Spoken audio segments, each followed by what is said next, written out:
Hello everyone and welcome to the Constructive Criticism Network. This network is here to help you improve at Magic the Gathering at every level. From Pauper Leagues to Top 1000 Mythic, we've got you covered. If you want to hear the entire network, head on over to our sponsor at PureMTGO.com, where you can hear each and every show, each and every week, and check out their sponsor, MTGO Traders, and tell them that the CCMTG Network sent you. Now sit back, enjoy the show. From YouTube, podcasts, and more, here's this week's episode from ConstructiveCriticism.com. Hello everybody, and welcome to episode 113 of the Common Knowledge Podcast. I am your host Christian, and I'm joined by our co-host Brad. Hi everybody. Before we got too far into this episode, I just wanted to remind everyone that Common Knowledge and all of the podcasts on the Constructive Criticism Network are sponsored by PureMTGO.com. If you would like to support the show, make sure to like, share, and subscribe to the Constructive Criticism YouTube channel, and check out our Patreon. With that out of the way, let's get on with the podcast for the week. All right. How was your week, buddy? It was pretty good. I didn't get to play as much Magic as I wanted, but I never do. Yeah, I understand that. I took a little bit of a break, a little internet unplugged break, which is nice to reset. You know, I think everybody needs to do that every now and then, and I've been going kind of strong on it since lockdown first started, so about 12 straight months. So 2 or 3 days, that was essential, kind of get everything leveled back out. Okay, well, I'm glad to have you back. I know that you were missed for those 2 or 3 days. I don't know, it's weird. You never really realize how much you miss, like, voices in certain communities until they do take that break. And, you know, that's not just Magic. That's basically anything I've ever been a part of, whether that be, you know, music or what have you. Yep. Yeah, absolutely. Yeah. So you may have taken a break, but what did not take a break is the Pauper community. We actually recently had a Pauper Ptq. Yep, that was yesterday, I believe, correct? Yeah. Or was it today? I think it might have actually been 2 days ago. Oh, it might have been. All of my days run together. Yeah. All right, everybody. It was Friday. It was this weekend at some point. Yeah. And I guess, was it Stompy on Twitter sort of had a breakdown of the event? Ricardo Matana, he's a huge presence in the Brazilian Pauper community. I forget which team he plays for, but he's a big-time blue-black Delver player. He's always putting up results, always putting out, 10-tweet-long threads of deck techs and sideboard guides and stuff. He's just he's pretty valuable in that community, well, to Pauper as a whole. But yeah, sorry, I didn't mean to cut you off there. Oh no, you're totally fine. One of the things that sort of surprised me from like preliminarily like looking through it was like, I don't want to say this because I feel like some people will accidentally misinterpret what I mean, but I thought going into it that Tron was the deck to beat, and I think most people agreed because there were a lot of decks that are good against Tron. Yeah, agreed. Particularly, wasn't the most played deck like Red-Green Land Destruction or Red-Green Cascade or something like that? Yeah, the whatever you want to call it, the Gruul Land Destruction, Gruul Cascade. Yeah, it showed up according to Stompy's numbers, which are probably legit. There was a total of 39 of those decks out of the 266 players. Yeah, I don't know. And then, you also had the like Cascade Walls deck. I know that Burn is sort of like people don't necessarily agree which deck is favorable in that matchup. I tend to think that it leads towards Tron, but Burn was also pretty heavily played. I don't know. You basically what you ended up seeing was a top 8 that did not have any Tron in it though, and I assume it's because of this like pretty hostile metagame. Yeah, it would have to be. According to the numbers, Tron showed up at about a 10% clip, 27 decks out of 266 players. I know, myself included, probably a vast majority of the community thought it would end up a little higher, at least in the top 8, if not the top 4. Maybe that was just hyperbole and got blown out of proportion. Once Fall from Favor was banned and everyone thought Tron was going to rise back to the top. But the top 8, if you just want to kind of go through what he posted about the top 8, and get kind of a reaction from those. Yeah, so there were 2 black-white pestilence decks. One was sort of that like super control version that's not entirely creatureless, but really only plays the like big creatures. Yeah, very minimal. Yeah. Yeah, and minimal. then there was like a creature version. I'm less familiar with that one, but I think that's more the one that was showing up earlier in 2020, and that one sort of evolved into more of the Monarch control pestilence version that we see more often now. yeah. And then there were 2 blue-black fairies. I imagine there's nothing special about those. Right. And then there was a blue-black delver. Then you had 1 mono-white heroic, 1 cycling storm, and 1, I'm assuming, mono-green stompy. That's what I would think. I think the 2 that surprised most people are seeing mono white heroic and the cycling storm in the top 8. I for sure am surprised by seeing the storm deck up there. I mean, I've played against it, and it was the hot button for a while. It definitely put up results, but maybe I just underestimated the deck, or maybe it was just one of those that just took people by surprise. Yeah, so it's funny, right? Because to me, one of the reasons that Cycling Storm probably did well was because this was a really Tron hostile metagame, which is to say it was a metagame with a lot of like big splashy things and a little bit of like land destruction and like a lot of value, but not necessarily any like sort of like on the stack interaction. And like obviously like Delver was still there tons and Fairies was there a lot. But like it just seemed like, you know, if there's a metagame where there's going to be a bunch of not uninteractive decks sort of trying to beat out Tron, then Cycling Storm would be able to benefit off of playing against those uninteractive decks. Or at least those decks that don't interact how most decks in Pauper interact. Yep. So it seemed like the kind of metagame where Cycling Storm could benefit, although obviously I wasn't expecting it, but... Right. Do you think on any sort of, I don't know, esoteric, tangent from metagaming that the pilot of the decisions to run the Cycling Storm deck were based on the fact that they expected a lot of the land destruction decks? So because the Storm deck runs, 6 lands, 4 lands, something like that? Yeah, not many. Yeah. So it could be that. It could also be, somebody was like, well, there's a PTQ in Pauper. What is the best deck in Pauper? And then, like, there was maybe, like, a couple, was it 2 or 3 months ago, where people were like, Cycling Storm is the new bane of the format. Yeah. So it's like they could just be working off of old information and it could work out. Yeah, I tend to give people the benefit of the doubt. I think that Magic players are very intelligent. Yeah, or all people are very intelligent. So I'll just go ahead and go with this is, like, really high-level metagaming. I think so too. I'd like to think so anyway. Yeah. It could have been somebody from another format that plays combo elsewhere and loves it, Legacy, Modern, anything like that. And they heard about the PTQ and they looked up what's the best or what's the hotness for Pauper combo decks, and this is what came up, and they just rolled with it. Who knows? But I'm like you. I kind of think, or I kind of hope that it was just clever metagaming. I think that leads to a good storyline. Yeah. But yeah, I don't know. It'll be interesting to see. More information will come out about it, I'm sure, over the next day or so. But And then, like we talked about pre-show, the PTQ, you won some sort of invite to an arena event, MTG Arena. Do you know what that is? What that event is that you're winning the invite to? I wish that I did. Yeah. I don't know. It's in the wake of COVID, I've been really far behind, like, all of the, like, hyper competitive stuff. I would love to get, like, into it.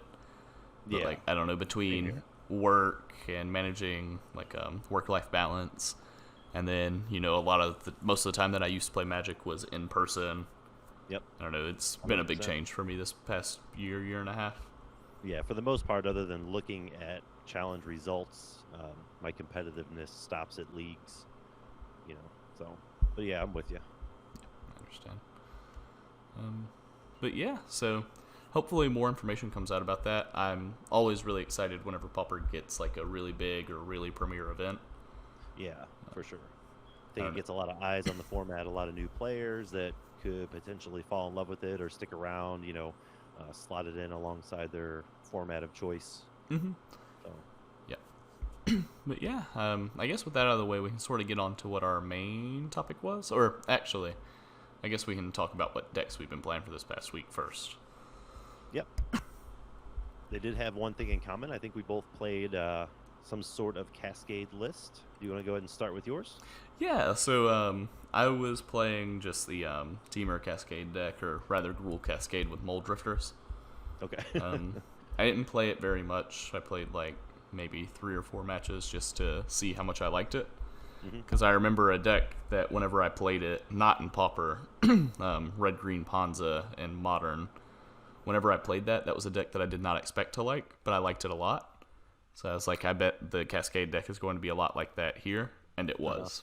And it was? You ended up falling in love with it? Yeah, falling in love might be a little bit strong, but it is a deck that I think is really good, that I enjoyed playing. So now that you've played it, do you think it's just a new shiny toy, or do you think it's going to be something that sticks around for a while? I think it will at least be a great deck as long as Tron remains a good deck.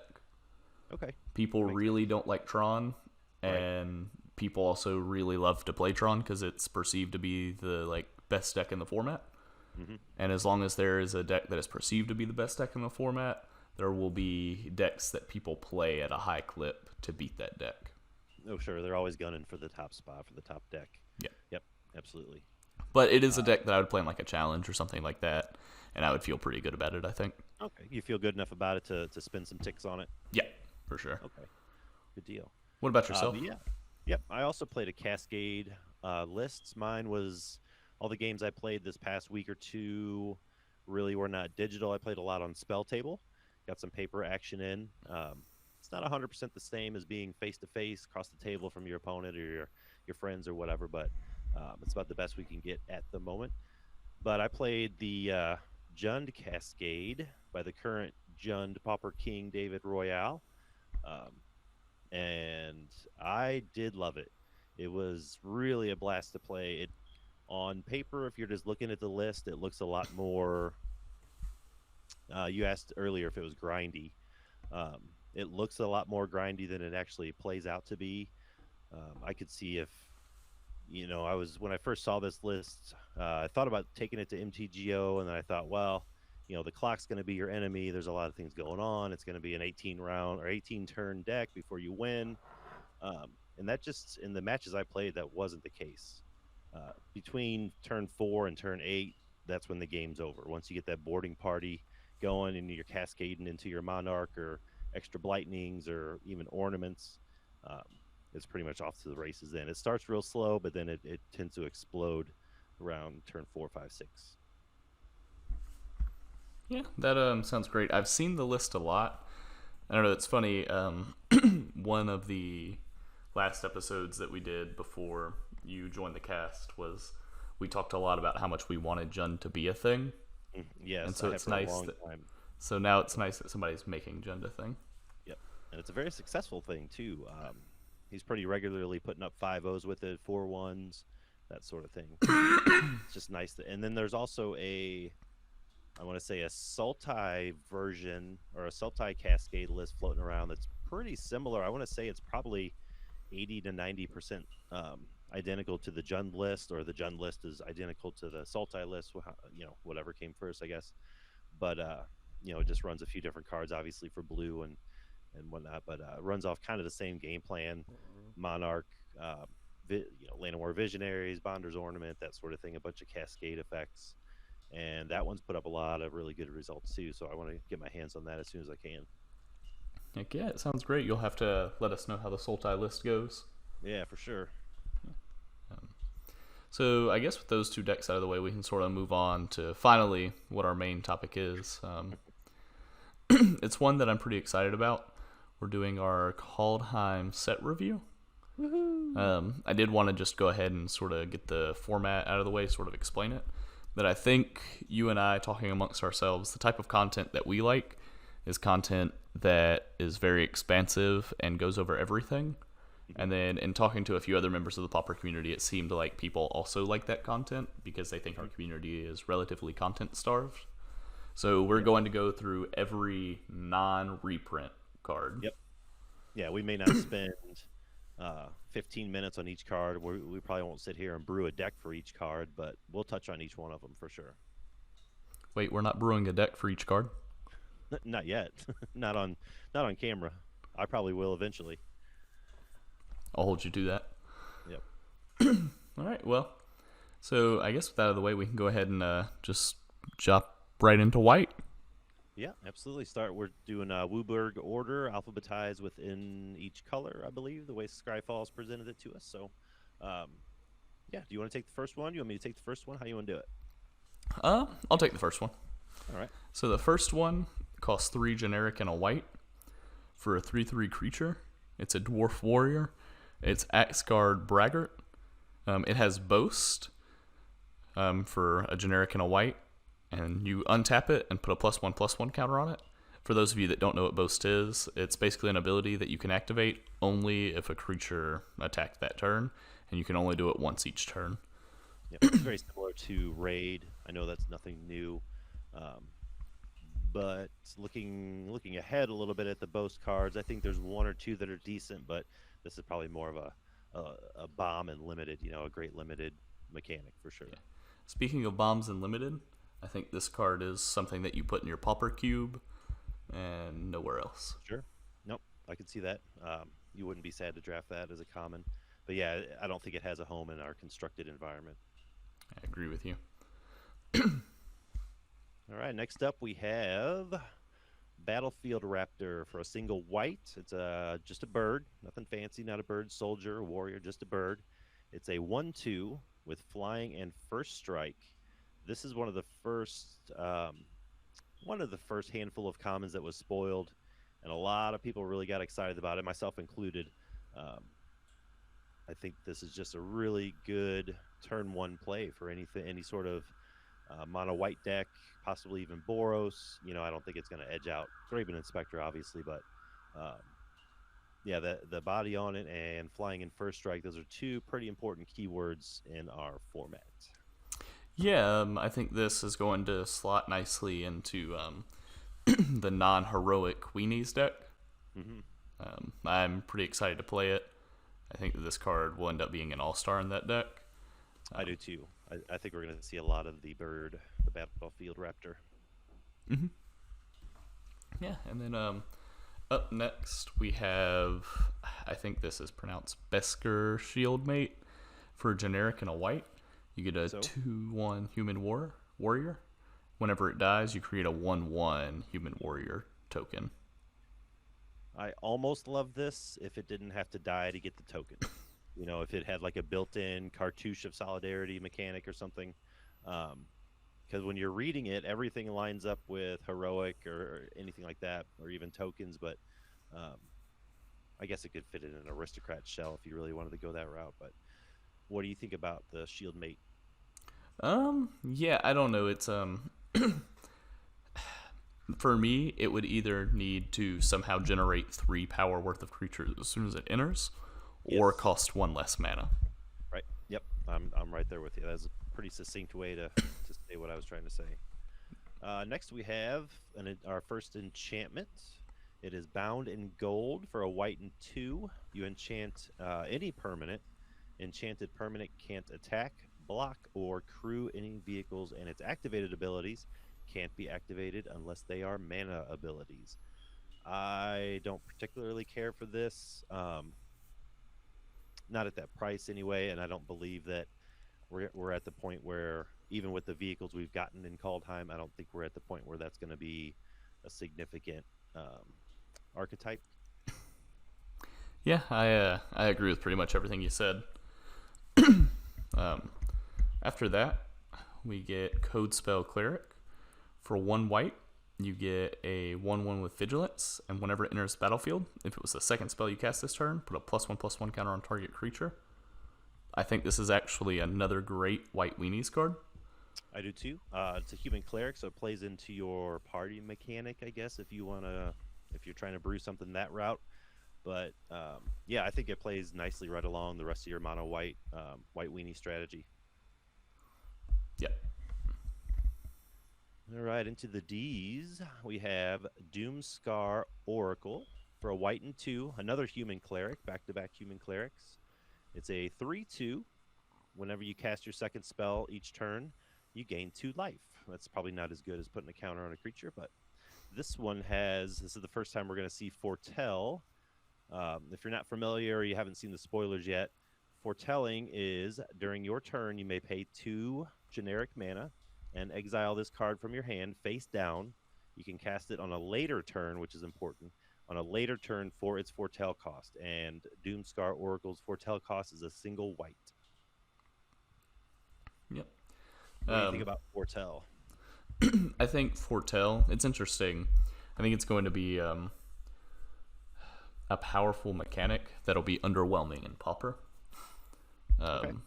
This card, I think, is just underwhelming. Yeah, overall, even with the fancy Foretell on it, I don't think there's a whole lot going on. Yeah, unfortunately not.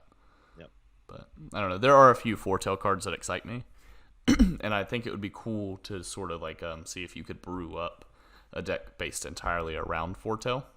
Yeah, it's definitely worth exploring. I have no problem with that. Yeah. But up next, this one is something that I think will be a card that you love. We have Giant Ox. For 1 generic and a white, you get a 0/6 Ox because it's a Giant Ox. And it's a giant one, yes. Yeah, and it crews vehicles with its toughness rather than its power. See, that's just fantastic. I know even this caught the eye of even a lot of modern players. I'm not familiar with the vehicles and other Eternal formats, but I know there's some big ones out there that take a lot of power to crew them, but the CMC is real low on them. So you can drop a big vehicle turn 1, turn this, drop this turn 2, and then you're just off to the races. You just beat in face after that. But yeah, I do love it. I do truly wish that something like a Mardu Vehicles list that tried to exist a while back would come back. We got a couple good vehicles, but I guess we'll just have to wait and see, huh? Yeah, I don't know. At the very least, this card is going to be fun to watch other people play. Right. I think that's my thoughts on it too. All right. After that, we have God's Hall Guardian, 6 CMC. It's a white and 5 generic for a cat with vigilance. It's a 3/6, and this one also has Foretell. Its Foretell cost is a white and 3. It's a big beefy cat, and that's about it. Yeah, I'm not very excited by this card. No, I don't. I'm not sure of any decks that would like it. It's probably great in limited or even in certain cubes. You'd probably be okay drafting it, but yep, we can move on, I think. Yeah, and we'll move right into Gold Maw Champion, which is a 2/3 Dwarf Warrior for 2 generic and a white. It has Boast for a generic and a white to tap target creature. Do you have any thoughts on this one? I'd like that effect. I like taxing effects, jailing effects, tap target creature. I don't know if I like it happening on Boast necessarily. I guess it's a combat trick of sorts, but yeah, I don't know. It's okay, I guess. This is probably another one that's great in limited. I think the Boast cards as a whole are probably pretty good in limited. But I have yet to see one that I'd like to build around or even include. And it's a Dwarf Warrior. Typically the White Weenies deck focuses on soldiers, things like that. So I'm not even sure if there's a home for it there. I agree. All right, next we have Iron Verdict for a white and 2. It's an instant. Iron Verdict deals 5 damage to target tapped creature and foretell it for a single white. So white gets a little bit of instant speed removal.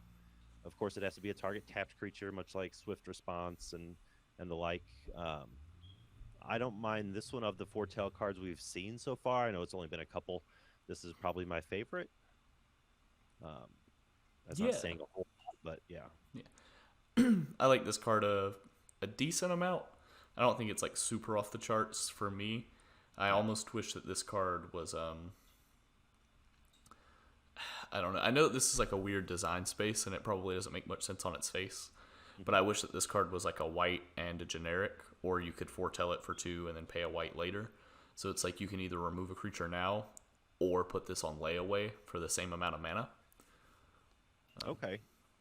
I gotcha. Yep. But I don't. I think that this card is actually perfectly playable, especially if there is going to be like a foretell deck that's like your whole goal is to keep your opponents guessing about what you're going to play. Yeah, I think that's going to be the key in any foretell deck, especially in Pauper.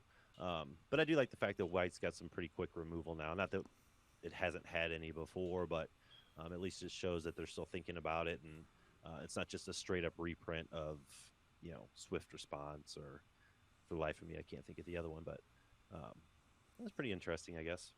Yeah. Up next, we jump all the way to the M's. We get Master Skald. He is a 4/4 Dwarf Warrior for 4 generic and a white. And whenever he enters the battlefield, you may exile a creature card from your graveyard. If you do, you return an artifact or enchantment from your graveyard to your hand. This one is interesting. Custody Squire, it is not, but we'll see this throughout the set. There was a lot of focus in Kaldheim about exiling creatures from your graveyard to get a certain effect. And this one is okay. This is definitely, if it is playable in any sort of white or mono white deck, this is probably going to be your curve topper. I don't know that you really want to spend more than 5 on anything in a white deck. And it's fairly relevant. It'll get back any of your Bonder's Ornaments, Prophetic Prisms, anything you sacrifice, perhaps. I like the idea that it gets back enchantments, but this is not going to be played in any sort of boggles or heroic list. It's just too expensive. Yeah, that's I think it's really too expensive for Pauper as a whole.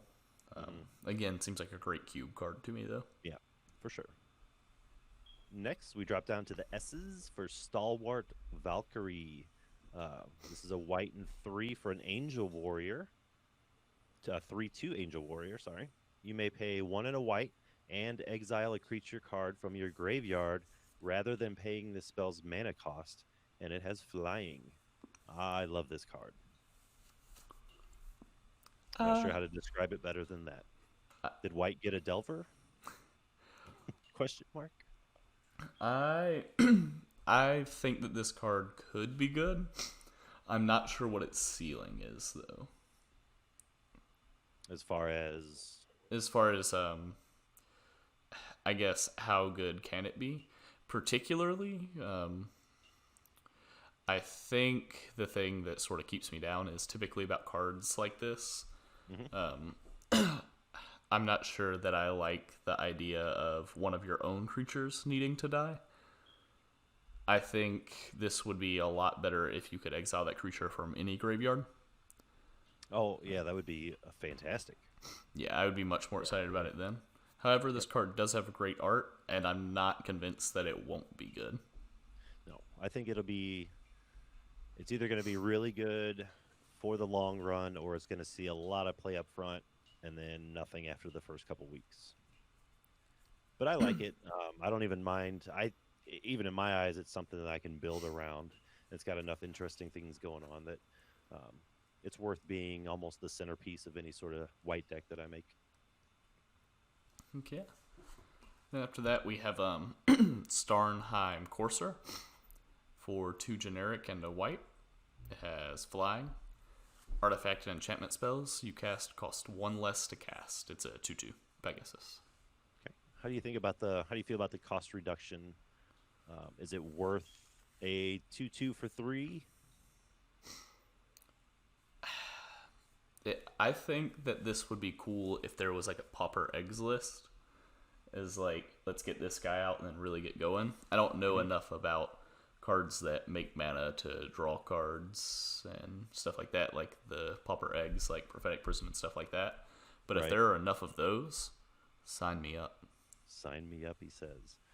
Yeah, we have things like, what is it, Ethereum Sculptor that makes artifacts cheaper. There's that one from Theros that makes enchantments cheaper, and I can't think of it for the life of me. That's another flying creature, I believe. So that's okay. I think possibly in maybe some control deck, but Yeah, we'll just have to. This is sort of in the wait and see column here. Yeah. But I would love to see if eggs came back. That'd be amazing. Mm-hmm. The next one we have is Story Seeker for a white and 1. It is a dwarf cleric. A lot of dwarves in Kaldheim. This one has lifelink and it's a 2/2. Is this what they call French vanilla? I really don't know what French vanilla means. Oh. It's like I believe it's like a vanilla creature, but it actually has like one little extra like spice to it. Gotcha. I think that's what this is. Well, if that's the case, then that's definitely this. Well, if Maro's listening, well, I know Maro's listening, so when you hear this, Maro, just hit me up on Twitter and answer that question for me. Right.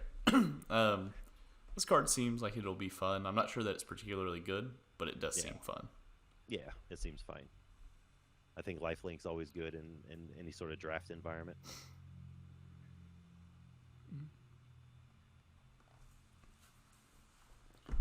So then up next we get to Valor of the Worthy, which for 1 white, you get an enchantment aura. You enchant creature, and the creature gets +1/+1. And when the creature leaves the battlefield, you create a 1/1 white spirit creature token with flying. I love this card. I do too. I guess I hadn't read it correctly when it was spoiled a week or so ago. I just assumed that it said when enchanted creature dies, but it is when it just leaves the battlefield. What do you love about it? I think that a lot of the decks, whenever you like the decks that sort of focus on building up one creature, one of the things that I never really like about those decks is that if that creature somehow gets removed or edicted or whatever, you spent so much capital on that creature that it's hard to come back. And so I really get excited about cards that replace themselves in some way or make additional bodies to just help protect that creature more. Okay. I think with the type of removal running around Pauper right now, it's probably better to have a card like this that actually creates the creature after your thing dies, as opposed to at the same time as it entering the battlefield. I'm not sure if that makes any sense to you or not, but No, it does. And you probably have a pretty good point there. Just because heroics, mono white heroic is one of my favorite lists, I'm always coming from that mindset for cards like this. And the first thing I think of is, well, I would rather have the token up front for edict fodder, things of that nature. But no, you probably have a good point there as well. It does feel bad when you have a Boggle or a Trailblazer with 15 enchantments on it, and then it gets removed, and you just have an empty board. That is not feeling good. Next, we have Warhorn Blast. 4 generic and a white for an instant. It's an anthem effect. Creatures you control get +2/+1 until the end of turn, and you can foretell it for a white and 2. This is... we could probably move on. yeah. Not seeing a whole lot. I think we just have better anthem effects overall. I think so. But it's there if you need it. Yeah. So up next, the last white card that we have is going to be Wings of the Cosmos for 1 white. It's an instant. Target creature gets +1/+3 and gains flying until end of turn. Untap it. What are your thoughts? I think this is pretty big. I like this a lot. Any sort of, again, going back to heroic, but any sort of heroic creature you can get this on, you can swing in real big.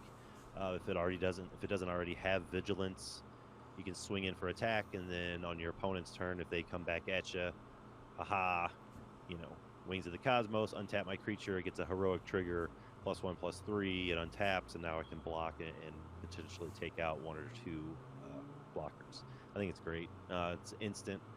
I just like everything about it. And the dog with wings flying in the middle of the art looks sort of confused. I think confused dogs are one of the funniest things on the planet. Yeah, I have similar feelings. I think this card is at least worth trying. Yeah, absolutely. And I don't think it'll be a 4 of or anything, but just 1 or 2 I think is fine. All right, now we get into the blue cards. The first one up is Augury Raven for a blue and 3. It's a creature bird. flying. It's a 3/3, and you can foretell it for a blue and 1. Yeah, I'm actually pretty excited about this card.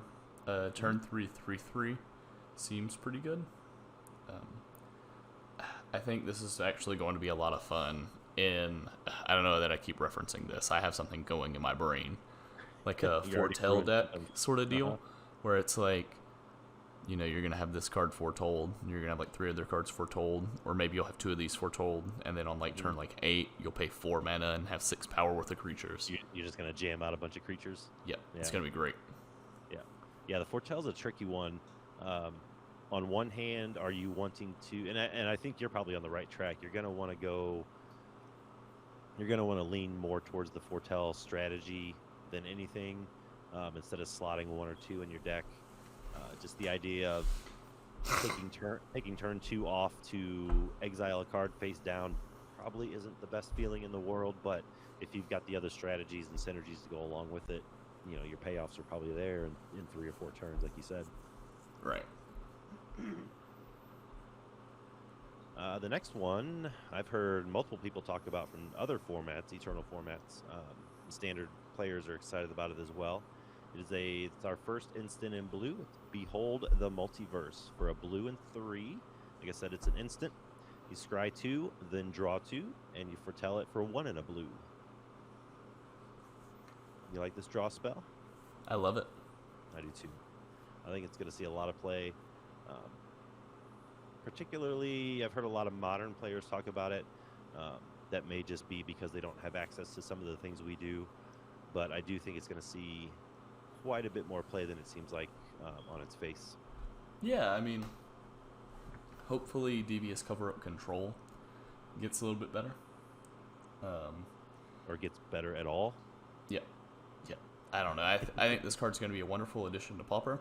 This is one of those cards that it's not strictly better than anything that we have, but in some cases it is better, and that's exactly the design space I like. Yeah, I think so too. It's very interesting. Do you immediately see any blue cards that this is just going to usurp right off the bat, or is this going to have to be added to an already existing sort of shell? Usurp, I'm not quite sure. The Fairies decks, the ones that are like really trying to lean into instant speed play, I could see playing this over like any number of those like flex spots, you know? Yeah, so this is more of a flex card in your mind, I think. I think so, yeah. I can get down with that. And up next we had Berg Strider. For 4 generic and a blue, you get a 4/4 giant wizard. A snow giant wizard. I know. Whenever it enters the battlefield, you tap target artifact or creature an opponent controls. And if snow mana was spent to cast this spell, that permanent doesn't untap during its controller's next untapped step. I like it. I don't know if I, constructed a 60-card environment like it, but I think it's okay. I sort of have the same feelings. I do like the combined creature types of giant wizard. That makes me want to play Dungeons and Dragons, let me tell you. Yeah. They're really leaning heavily into that, and I'm a fan. I'm a big fan of it, for sure. The blue and red in this set seems to be the giant wizard clan or land or plane or whatever they're calling it, and I am okay with that.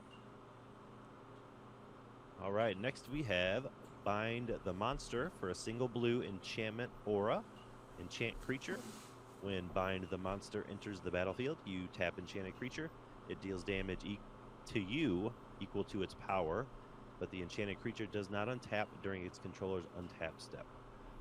One thing we haven't seen in a long time are powerful blue enchantments. Yeah, I was just going to say that. That it's time that blue finally got some love on the removal end of things. Yeah. In all seriousness, I think this could be a multi-format all-star. Yes, I agree. Formats with Uro have a way of making Uro not accrue value anymore.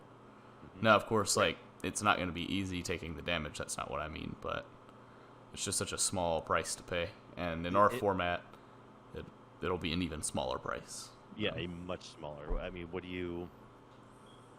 you'll take 5 from Angler, you know. Yeah, That's but gonna then be your the most opponent doesn't common. have Gurmag anymore. But then they don't. So, yeah, I love this card. I think it is very powerful. I don't think it is format warping like Fall from Favor was, but it is very powerful, and I expect to see this almost instantly in any sort of Blue X shell. Yep, I agree. And then after that, we get Brine Borrow Intruder for just 1 blue. It's a 1/2 flash. Whenever it enters battlefield, target creature an opponent controls gets -2/-0. It's a nice little human rogue. Some good. I can't tell if he stole something from that corpse or what's happening there, but I like the art. We have a few effects like this already. Some flash creatures that come in, they drop the power of a target creature an opponent controls. But I think most of them are fairies, if I'm not mistaken. But this is fine. I'm not sure if any current deck wants it, but again, this is probably a great card in limited. Yep, this card will be fun to play. Yeah. Next, we have another instant, Depart the Realm. For a blue and 1, you return a target non-land permanent to its owner's hand, and it foretells for a single blue. This one is probably near the top of my list for foretell cards that we get in Pauper. I think it's great. I agree. This is, I don't know. Bounce effects are very good in this format, and this is another bounce effect that will compete for a slot in many different decks. I think this is one of the few foretell cards that I could see you sort of splashing in your deck. Yeah, absolutely. If you're not going in the all-in foretell strategy, I wouldn't have a problem running this, but I think it works even better in the foretell strategy because then they don't know obviously what you have, so they'd be sort of hesitant to cast anything knowing that you could possibly get this on them. It's definitely a get-got nerd sort of card. You're going to bust it out on them. Yeah. Go. All right. So then, up next, we have Draugr Thought Thief, 2 generic and a blue. It's a 3/2 zombie rogue. Whenever it enters battlefield, look at the top card of target player's library. You may put that card into their graveyard. Not gonna lie to you, I'm not feeling this one. Next we have, let's just move right on. Frost Peak Yeti. We got a Yeti. It's a blue, for a blue and 3, you get a Snow Yeti, which it would have to be a Snow Yeti. I don't know where else Yetis come from. For a blue and 3 Snow Yeti, it's a 3/3. And for a Snow mana and 1, Frost Peak Yeti cannot be blocked this turn. It's a little pricey for the effect, but I don't think it'll see tables at the leagues or anything, but it's probably worth brewing around if you're all in, if you're pretty heavy on the snow mana. And that's kind of pushing it, I think. Yeah, I'm not sure that this card is any good. Yep. But this does, you brought it up, beg the question, where are the non-Snow Yetis? Yep. Is that just Bigfoot? I think it would have to be Bigfoot and the Yowie and Sasquatch. So then up next, we're going to have Carfell Harbinger. For generic and a blue, you get a 1/3 zombie wizard. You can add 1 blue, and you can spend that mana only to foretell a card from your hand, or cast an instant or sorcery spell. I think this fits right in your foretell deck. Yeah, it's also another cool creature type plus wizard. It is excellent creature type, zombie wizard. Yeah. I just assumed all zombie wizards were liches, but maybe some of the D&D folk out there can educate me on that. Yeah, I would also love to learn. Just leave a comment down below. Just tell us the difference between a zombie wizard or a lich, and you may win 1 ticket from me. Hey, there you go. Look at that. Impromptu contest. That's what I'm talking about. Oh, yeah. The art's pretty cool on it. I do like the zombie wizard. Again, I'm going to keep beating this drum until it pans out or someone takes away my drum.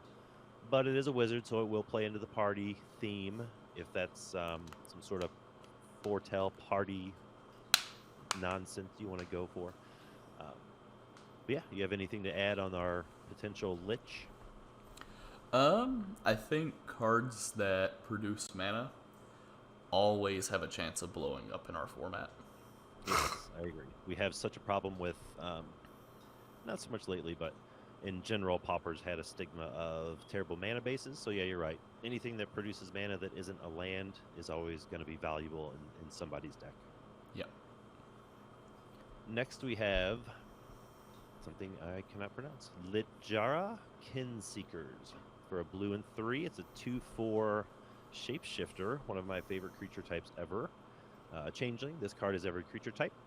When Litjara Kin Seekers enters the battlefield, if you control 3 or more creatures that share a creature type, put a +1/+1 counter on Litjara Kin Seekers, then scry 1.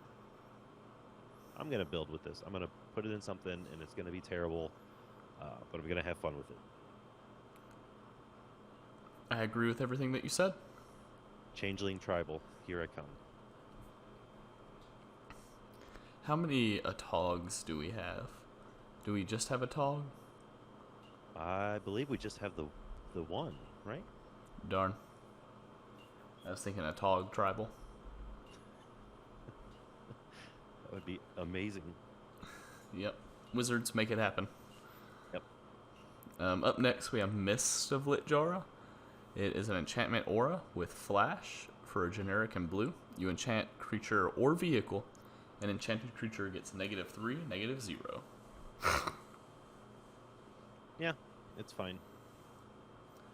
Yeah. And yeah, Scryfall, if I searched correctly, we have just the one lonely Atog. This is a tragedy. Yes, it is. I agree. I have an aside question for you, an unrelated question to the cards, if you don't mind. Yeah, of course. For a long time now, a couple years, I will see an affinity list that is named Atog Shift. Why is that? Have you ever seen that before?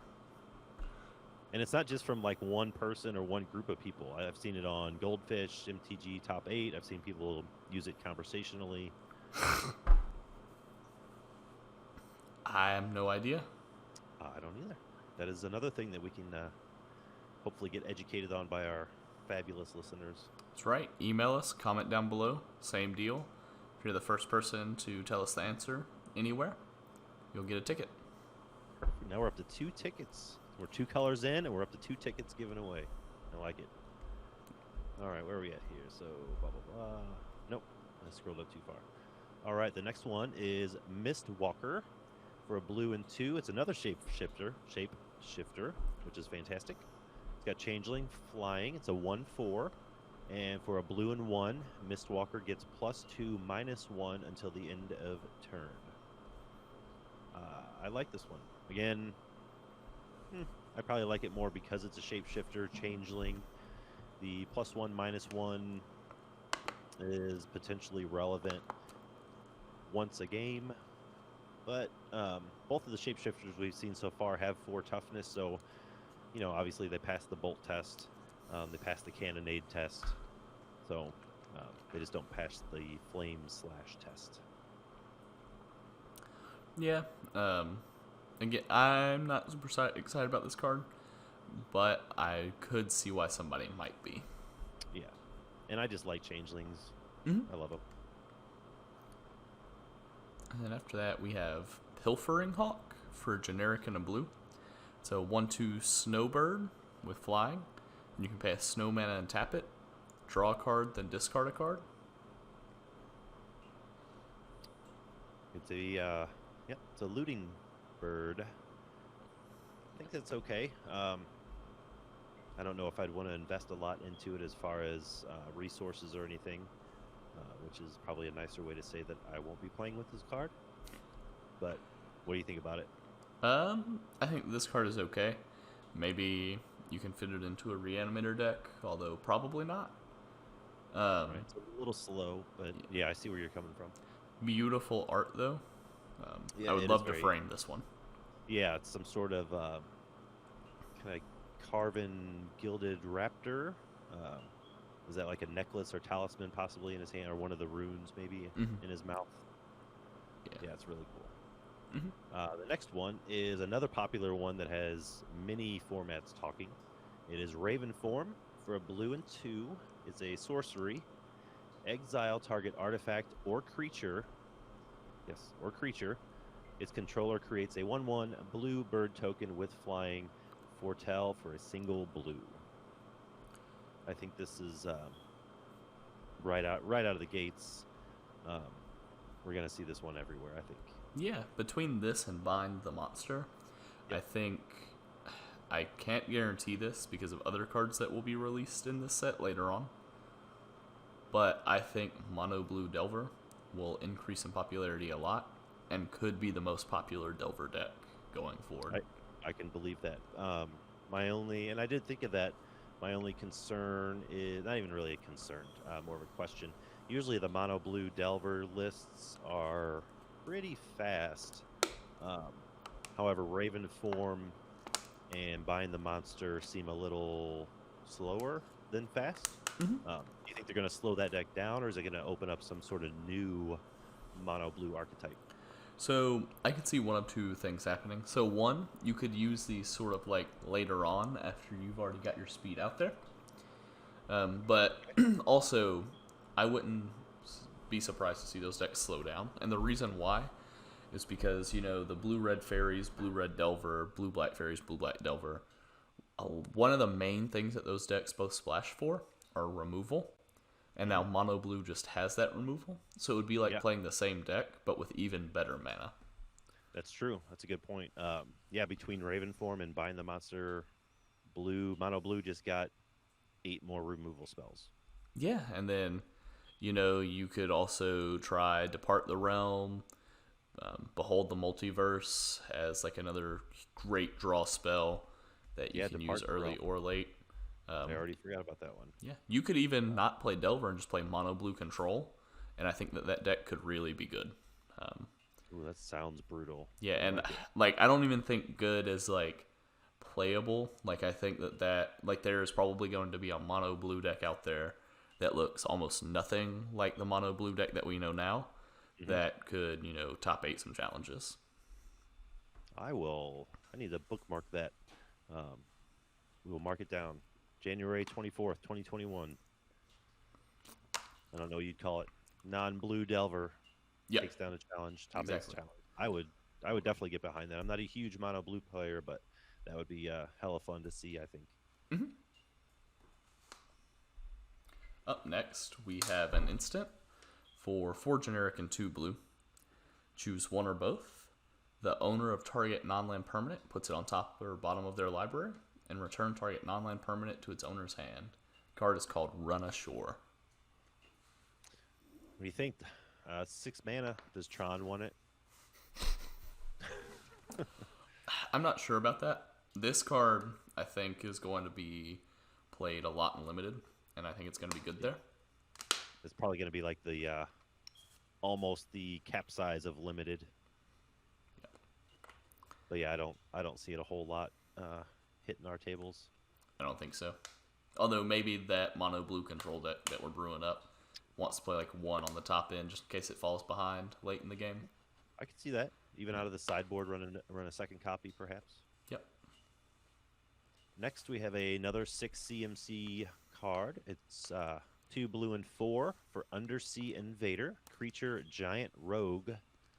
It has flash. Undersea Invader enters the battlefield tapped, and it is a 5/6. I don't think that those numbers 5/6. I don't think that those are high enough for me to invest in a creature that enters the battlefield tapped. See, with Mystical Teachings, I see a 10 mana win condition. Oh. See. I have no response to that. That was just too awesome. So that concludes blue. Up next, we have black. And black skips A, B, and C and goes right into D, the letter of death. Yep. We have Death Knell Berserker for 1 generic and a black. We have a 2/2 Elf Berserker. Whenever Death Knell Berserker dies, if its power was 3 or greater, create a 2/2 black zombie. So this is sort of like, this is a black card that wants enchantments that increase its power. Yep. I think it's great. It does not. There's quite a few instants and sorceries out of black that'll buff your creature 1 or 2. I am totally blanking on it, but there's ones that also this creature gets +2/+0, and if it dies, return it to its owner's hand at the end of the turn. That would be a way to get this guy back and get a body to replace it. So it's interesting. There's actually an even better version of that card that's being released in this set. The one that I was trying to think of. Was it? Is it Demonic Gifts? I think it's actually just the next card on our list. Actually, if we just scroll down a little bit. Is it? Yeah, it is. There it is. Yep, it sure is. Did you have anything else to add on the awesome Elf Berserker? Just that these creature types are killing it. I don't know if we said it for Undersea Invader, but that's a giant rogue. Yes. And this is awesome. an Elf Berserker. I don't know, man. I just get really heavy D&D vibes off of this. Yeah, absolutely. I think they're great. I haven't seen one I don't like yet. There was just plain bird, but that's fine too.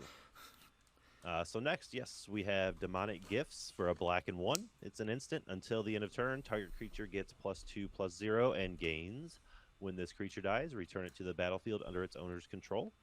So if you have a way to, or if Death Knell Berserker or friendly Elf Berserker is getting ready to die, or you have a way to sacrifice it for some benefits, say Village Rites, you could put Demonic Gifts on there, sacrifice it, get the 2/2 zombie, and get the Elf Berserker back on the battlefield.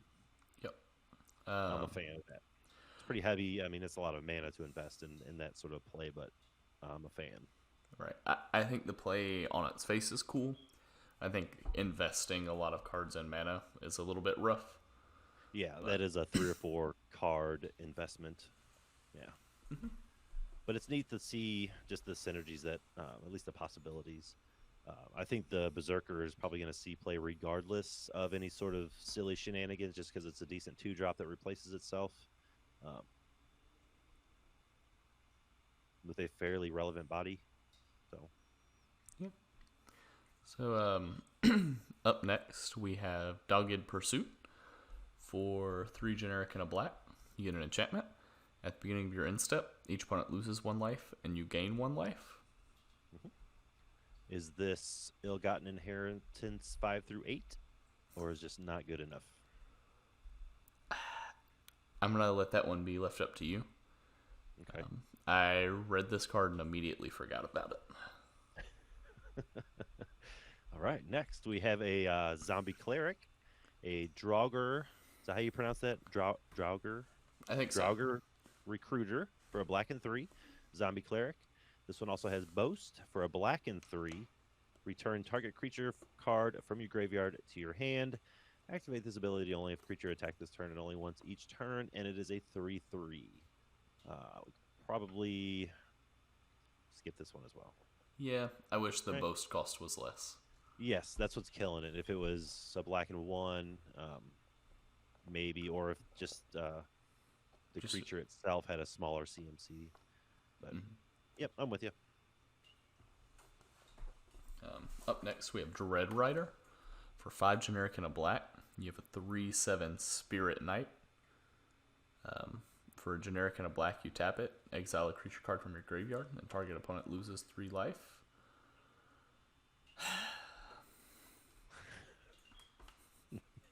The sigh and the head shake. That's what this card gets. Okay.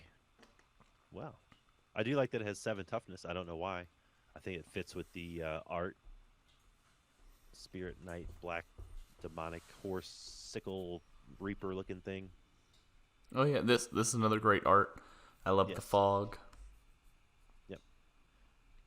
Next we have another Elf Berserker. It is Dusk Wielder. For a single black, you get an Elf Berserker with Boast of 1 generic mana. Target opponent loses 1 life, and you gain 1 life, and it is a 1/2. I like this one better. I think it's decent. It's quite the mana sink if you're trying to do other things, but it works with your elf decks if you want to do some sort of Golgari tribal elf thing, which I don't know that we can really do that yet, but it's okay. Yeah, I don't know. Somebody will have to educate me. Is there like a mono black weenies deck? There is. It uses a ton of black 1-drops, and at least back in the day, and by back in the day I mean like a year and a half ago, it tried to Dark Ritual out a whole bunch of them on turn 1 and start swinging turn 2 with that black creature that when it attacks target opponent or each opponent who doesn't control an elf loses life or something like, or does damage to each opponent that doesn't control an elf or whatever. Yeah, well... So essentially, yeah, that's mono black weenies. Yeah, without knowing anything about that deck, I feel confident that this card could take 4 slots in it. Yes, it absolutely can. The deck is not good. I mean, it's okay. It's fun. It's fun to just empty your entire hand on turn 1 and hope that your creatures don't get wiped out. But when you're hellbent on turn 2 and somebody electricaries your whole board, I guess you just wait for the next match to start. Yep. So up next we have Elderfang Disciple. For a generic and a black, you get an elf cleric that is a 1/1, and whenever it enters the battlefield, each opponent discards a card. Yep, pretty straightforward. We have quite a few effects like this, although this one is a elf cleric, which may play into whatever tribal brew that you're going for. Otherwise, I think we can move on. What do you think? Yeah. Unfortunately, it's not as good as Chittering Rats, but it's hard to be better than Chittering Rats. It's hard to be better than the rats, my friend. Yeah. That's a pretty high bar. Mm-hmm. All right, next is Feed the Serpent. I believe this one was, the preview card was given to Maverick Girl, which is pretty sweet. Feed the Serpent, 2 black and 2. For an instant, exile target creature or planeswalker. We obviously don't have to worry about the latter. And even for the former, that CMC is a bit high. Yeah, this card's just not good. Right. Well, it's good, probably, not in Pauper. Yeah, right, not in Pauper. Yep. Okay, moving on. Up next, we have Grim Draugr for 2 generic and a black. You get a Snow Zombie Berserker. For 1 generic and a snow mana, it gets +1/+0 and gains a menace until end of turn. It is already a 3/2. I like this. Even if you can bump it up 1, that's 4 power with menace. I can get behind that. It dies rather easily, but it's a relevant creature type. I'm not usually trying to jam in creatures to a competitive scene that have like a pseudo fire breathing, but I do like this one. Yeah, I get very big like White Walker from Game of Thrones vibes off of this card. Okay. I like that. Yep, excellent art again. Next we have Infernal Pet for a black and 2 creature imp. No secondary creature type, just imp. Whenever you cast your second spell each turn, put a +1/+1 counter on Infernal Imp, and it gains flying until the end of turn. And it is a 2/2. So we've seen that effect already, I believe, in both previous colors, correct? Or was it just in white? I think just white. But there was 2 of them. Yeah. When you do your second spell. And that's okay. It's similar to the white one. You put a +1/+1 counter on it, gains flying. Yada, yada, yada. I almost forgot this card actually existed since it was spoiled, so clearly I'm not paying attention to it. Yeah, wizards, stop being cowards. You could have made this an imp wizard. An imp wizard, that would have been fantastic. It would go in every black deck. Yes, yes it would. Every changeling deck at least. You said stop being cowards. That's right. That's right. Then after that, we have Jarl of the Forsaken. For 3 generic and a black, you get a 3/2 zombie cleric with flash. Whenever it enters battlefield, destroy target creature or planeswalker that an opponent controls that was dealt damage this turn. It also has Foretell for a generic and a black. I don't know how to evaluate this card. I don't either. It's borderline unplayable, if not towing over that line, but Foretell for some reason brings it back a little bit in my mind. Right. It I just has think so it's much definitely going worth on. testing. Yeah, there's a lot going on. We've seen these kind of effects before. I actually did a whole Scryfall search a long time ago for cards that destroyed creatures that were dealt damage this turn. And there was a surprising amount of them, actually, and none of them see play, so I can't imagine this is going to see a lot of play, but I do like that it has Foretell. Yep. All right, where are we at here? Karfell, Kennel Master. For a black and 4, we have another zombie berserker. When Karfell Kennel Master enters the battlefield, up to 2 target creatures each get +1/+0 and gain indestructible until the end of turn. And Karfell is a 4/4. What do you think? No, I'm good. Yeah. Up next, we have Coma's Faithful for 2 generic and a black. You get a 3/1 elf cleric with lifelink, and whenever it dies, each player mills 3 cards. Now, this one's interesting. I don't know if we have anything established or even being played right now that can sort of not even necessarily abuse this, but use this effect. But I do like it. It's an elf, it's a cleric, it mills. It's got lifelink, a little bit of all my favorite incidental, almost unplayable mechanics. What do you think? Yeah. I like lifelink. I like milling cards. I like 3/1 elf clerics. Yep. I don't like all of them together. Yeah, there is something weird about them all being jammed together on the same card. Yeah, I don't know what it is. This card makes me uncomfortable. Yeah, okay. It can't be the art, because the art's pretty sweet. Yeah, no, the art's sweet. I think it's just, like, all of these things doesn't seem like a coherent card to me. Yeah, it is. That's a very good way to put it. Does seem very incoherent. Like they just sort of threw a bunch of stuff in the air, and whatever landed on this one, they said, let's print it. Let's just do it. We're 1 card short. Let's just print it. Yep. Up next, we have Priest of the Haunted Edge for a generic and a black. You get a 0/4 snow creature zombie cleric. If you tap it and sacrifice it, target creature gets -X/-X, where X is the number of snow lands you control.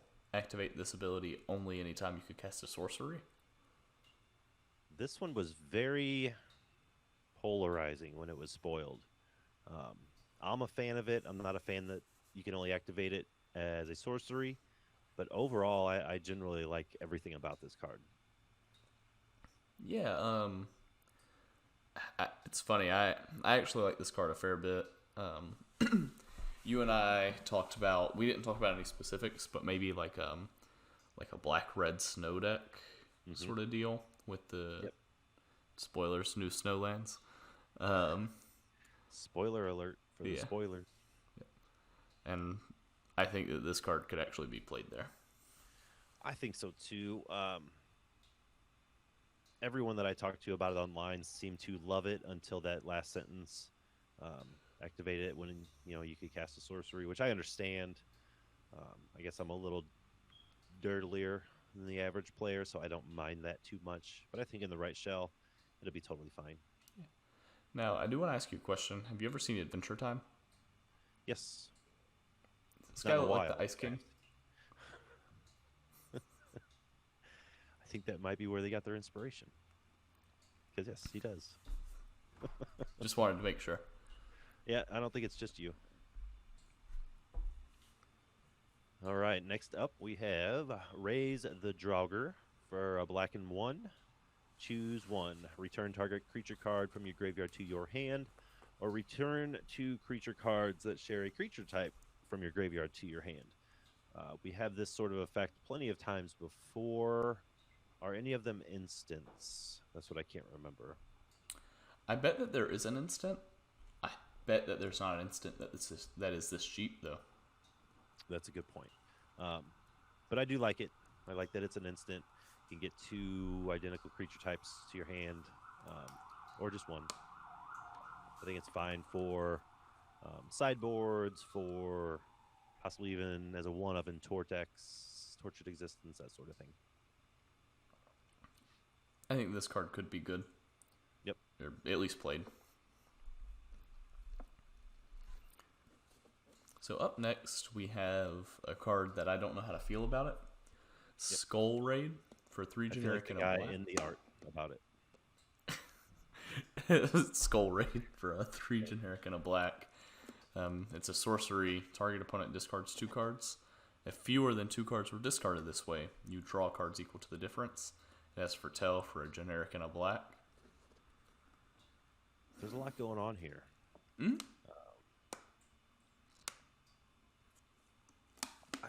Maybe I'm just a bad judge of cards, but I don't particularly like this one, which means it's probably going to be good. See, I don't know, because it's a discard card that isn't always dead, but it's Right. also a 4 mana investment Yes. for an effect that isn't even that good in Pauper, which is making your opponents discard cards. Right. I guess the ceiling on this card is if you foretell it, you're in for 3, you're still in for 4 total mana to draw 2 cards at best at Right. sorcery speed. So, I not wish sure that there's a home I for wish that. this did like a Hymn to Torok impression where they had to discard them at random. Oh, that would be fantastic. Yeah, like if they didn't get to pick the cards, Yeah. wow. Yep. So yeah, essentially, they're gonna discard 2, or they're gonna discard 1, and you draw 1, or you're gonna draw 2. Mm-hmm. It's kind of modal, but you don't get to choose. Not a super fan of it. Right, it's modal in the worst sense of the word.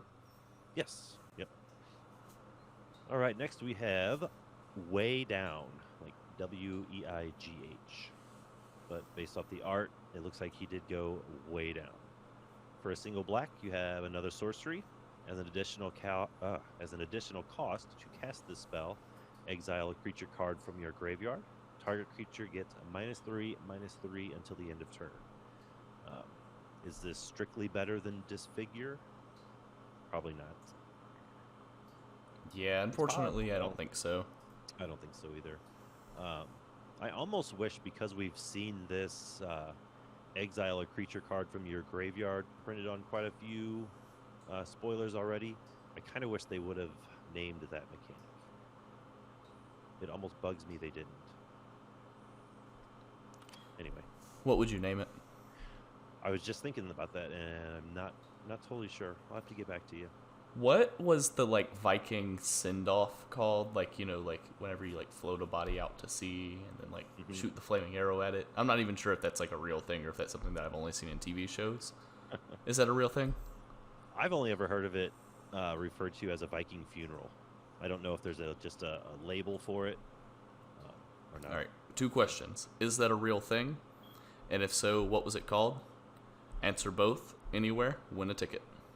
There you go. We're up to a ticket per color. 3 colors, 3 tickets so far. Yeah. We almost didn't make it through black without giving away a ticket. I know. But then there is the last card, which is going to be Wither Crown for a generic and a black. It's an enchantment aura. Enchanted creature has base power 0 and has, at the beginning of your upkeep, you lose 1 life unless you sacrifice this creature. What do you think? I wish they didn't have the option to sacrifice the creature. Yeah, that seems like an easy out. Yeah, because it's them losing 1 life, it's not that big of a deal if the creature has a relevant tap ability. If the creature doesn't have a relevant tap ability, they'll just sacrifice it. To me, wouldn't this card be cool if it was they lightning bolt themselves unless they sacrifice the creature, or didn't have the option to sacrifice the creature and they just lost 1 life every turn? Yeah, I think one of the 2 of those needs to be a little higher. Higher loss of life, or even just not the ability to sacrifice. I think that would be huge. That would force them into the corner of having to remove the enchantment by some other means, rather than just, oh, okay, I'll sacrifice my fairy miscreant. Who cares? I'm just going to dig for more of them. And the flavor text is sweet. It says, "We'll see each other again soon."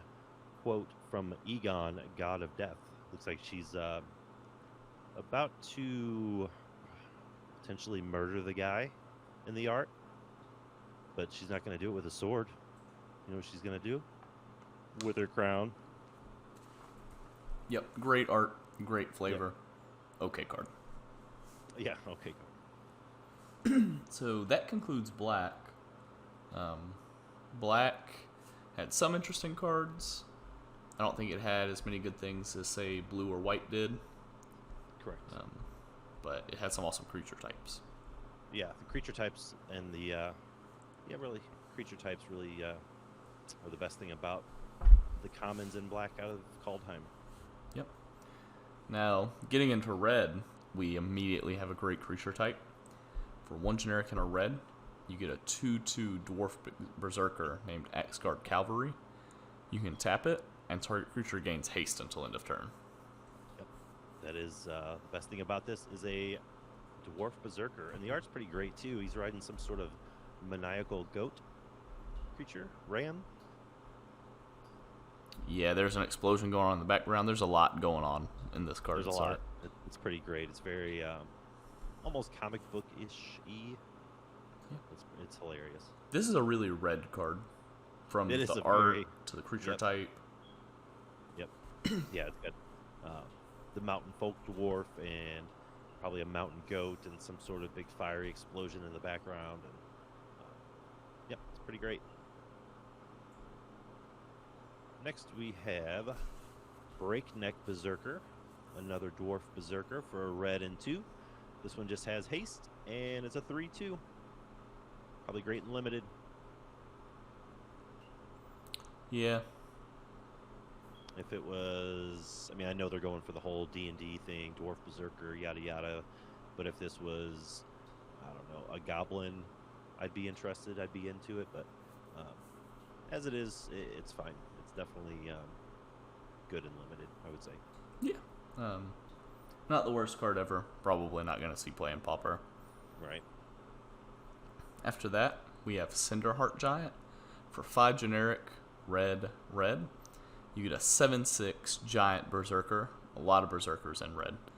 It has Trample, and whenever it dies, it deals 7 damage to a creature an opponent controls at random. Not sure how relevant that is. It's a little bit of overkill in Pauper. What do you think?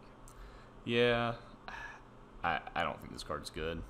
Yeah, if it was easier to kill, maybe, and did that amount of damage, that'd be better, I think. Yeah. It's going to take a lot of work for you to either get this out on the board and sacrifice it, or a lot of work for it to die through combat damage. The next one on our list, I think, is a personal attack on me. This is a Giant Coward. It's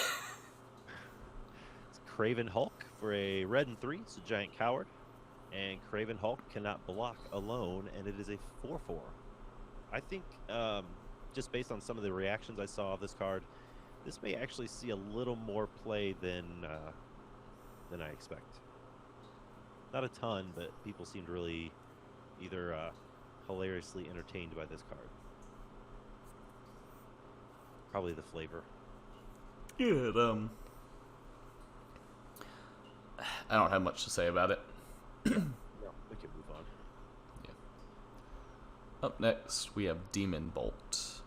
For 2 generic and a red, you get an instant that deals 4 damage to target creature or planeswalker, and then you can foretell it for a red. Yep. A slower flame slash. Yeah, so this is sort of like my main issue with the card. I think that this could see play in that foretell deck we're talking about. Yep. But it just seems like a slightly worse version of good cards. Yeah, I agree. And you I can like only that get it's instant speed, but yeah, you can only get so many layers removed from Lightning Bolt before there are just too many. right, too many that are unplayable. Yeah. Next we have Dwarven Reinforcements for a red and 3. We got a sorcery. Create 2 2/1 red Dwarf Berserker creature tokens that has foretell for a red and 1. I'm not impressed. I like it. It's probably fun, but it's not good. Yeah, this card reminds me of a card that is good, which is the 4 mana red, either instant or sorcery, that makes the goblins with prowess. Oh, the Goblin Wizardry. Yeah. Yep.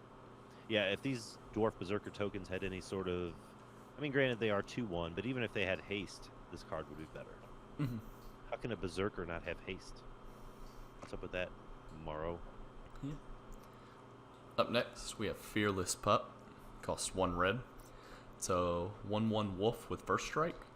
It has Boast for 2 generic and a red.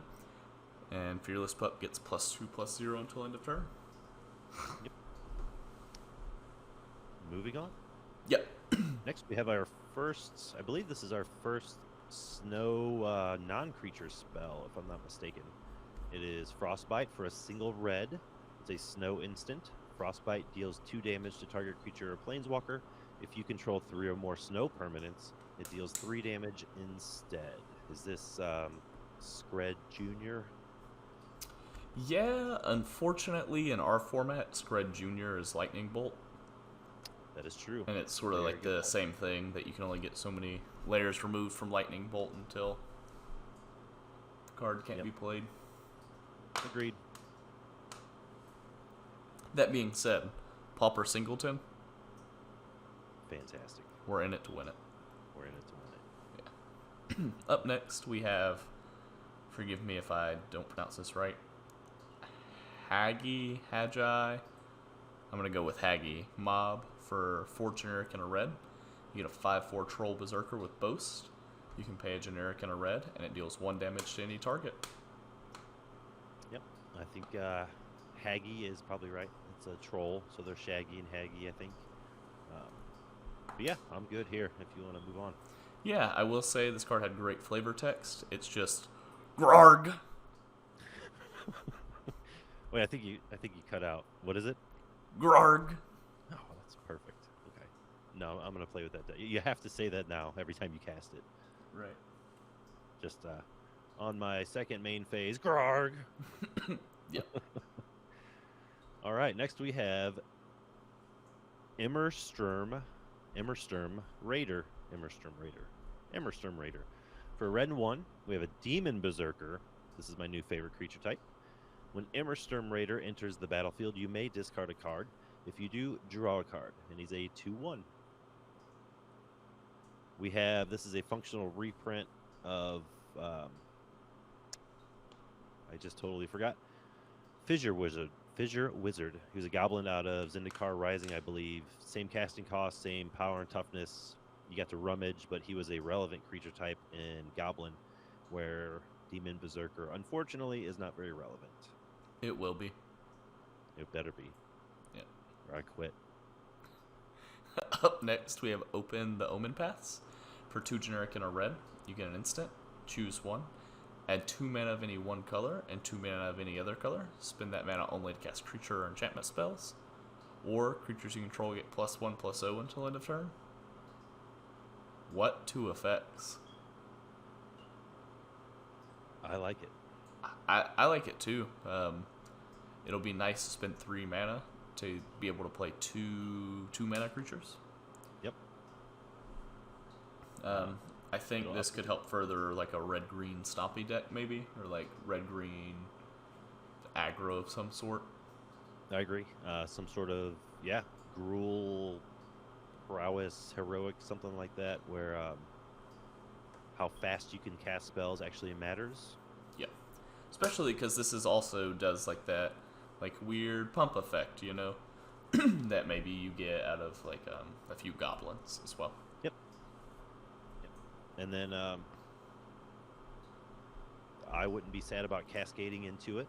Gives you the mana or a little bit of an anthem effect, charge effect. I'm with you. Next we have Seize the Spoils for a red and 2. It's a sorcery. As an additional cost to cast the spell, discard a card. But you get to draw 2 cards and create a Lotus Petal, a treasure token, which is an artifact with sacrifice, tap, and sacrifice this artifact. Add 1 mana of any color. I know a deck that I want to play this in. A lot of played. What's that? Reanimator. Reanimator. I like that.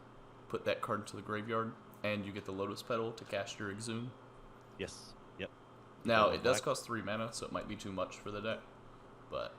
Yeah, it might be. but it's never stopped it before. Right. Up next, we get Shackles of Treachery for 2 generic and a red. It's a sorcery where you gain control of target creature until end of turn. Untap that creature. Until end of turn, it gains haste, and whenever this creature deals damage, destroy target equipment attached to it. Yep, those are all the words on that card. Anyways. Anyhow. Next we have Smashing Success. A red and 3 for an instant. Destroy target artifact or land. If an artifact is destroyed this way, create another treasure token. Good, bad. I know there's been humble rumblings about a mono red land destruction deck floating around. I won't admit to playing it quite often, but I did play it quite often. It was pretty good. I don't know that this deck wants something like that, but I'll definitely try it out. Yeah, I think this card could be good in a deck like that. Even in the red-green Cascade decks, you know, like destroying artifacts is not like irrelevant in our format. Mm-hmm. Yep. No, I'm with you. Something actually, now that I think about it, how much is the dinosaur that cascades? Is that 6 mana? Yes, I believe it's green 4. So you could play this on like turn 3 after ramping, and then get the treasure to start cascading a turn early. It is 7. Annoyed Altosaur is 7. 7. 2 green and 5 colorless or generic. Yep. Makes me less excited about this card. Yeah, a little bit. Up next, we have Squash for 4 generic and a red. It's an instant. It costs 3 less to cast if we control a giant. We almost will never control a giant. It deals 6 damage to target creature or planeswalker. So it's a lightning strike cost for 6 damage. Yep. Yeah. Oh, if you control a giant. Yeah. Next, we have our first piece of equipment, I believe, at the Pauper level, common level. Tormentors Helm for a single red artifact equipment. Equipped creature gets +1/+1, and whenever equipped creature becomes blocked, it deals 1 damage to defending player, and you can equip it for 1.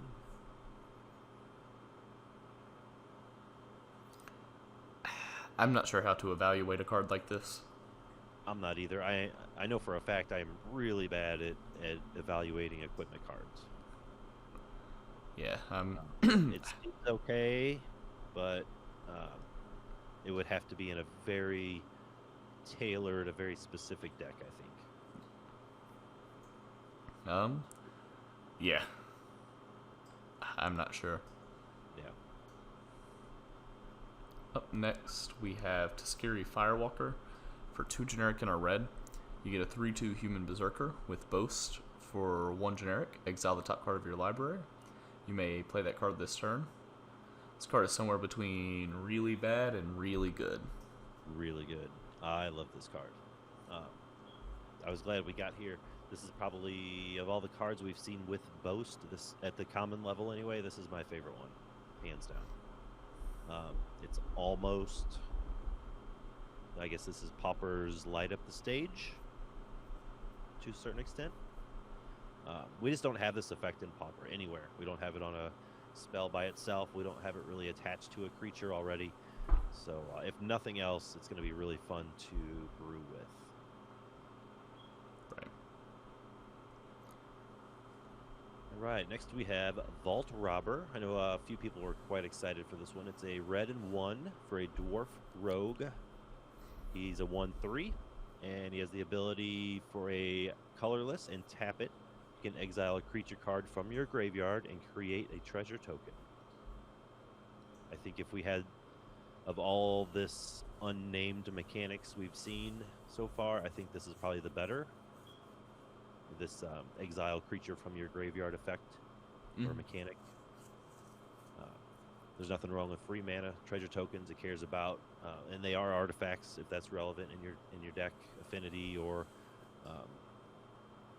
anything like that really. Yeah, this card could be fun. Again, I wish it was any graveyard. I understand why it can't be any graveyard.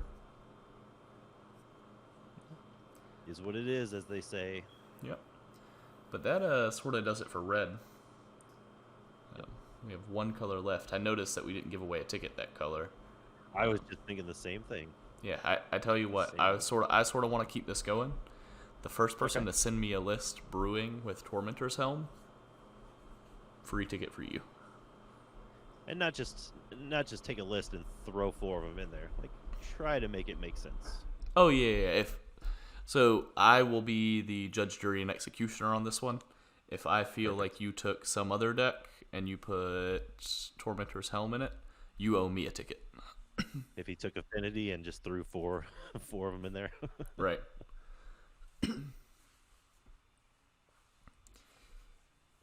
So the first card for green is Arachnoform for a generic and a green. I love it. You enchant a creature, it gets +2/+2, has reach, and is every creature type. I love it. Will you explain to me what's going on flavor-wise here? I have no idea. I would have, just off the name of the card, I would have thought it would have turned the creature into some sort of spider with reach and defender and some sort of web mechanic. Yeah, I have no idea. Okay. I was thinking the exact same thing that you said. I'm not even sure it's a spider in the art. Of course, it's a changeling. It becomes a changeling. Yeah, I'm really not sure. Maybe it's a changeling that's taking on the form of a spider. Oh, so we caught him like snapshot mid-metamorphosis sort of thing? Yeah, but what if you put this on not a changeling? Then it just makes no sense. That is true. I almost liked this card. I do like it. Unfortunately, I do like it. I even think possibly it has a home in Bogles, perhaps. It's a little janky, but that +2/+2 is relevant for 2 mana. I don't know when and if your Slippery Boggle becoming every creature type would be relevant, but I'm sure in some corner case that would pay off. Yep.